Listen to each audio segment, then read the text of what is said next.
Napatay ang isang motorcycle rider matapos masalpok ng barangay patrol car sa Quezon City. Tumanggi magbigay ng pahayag ang nakasagasa na isang barangay XO. Ang nahulikam na insidente sa unang balita ni James Agustin.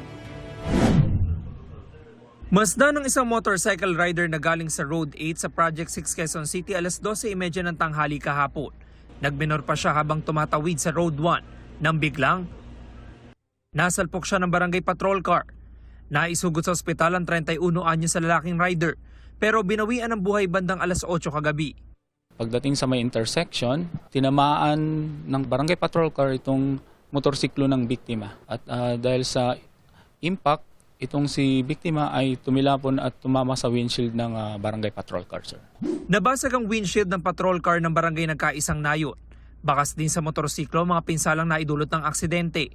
Ayon sa driver, may pinuntahan sila sa City Hall at pabalik na sila sa may barangay Nagkaisang Nayon, sir.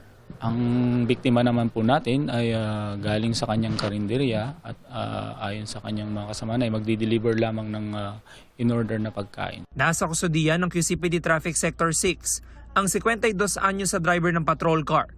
Ayon sa pulisya, Executive Officer o XO ng barangay Nagkaisang Nayon ng driver. Tumanggi siya magbigay ng pahayag. Maharap ang driver sa reklamong reckless imprudence resulting in homicide and damage to property.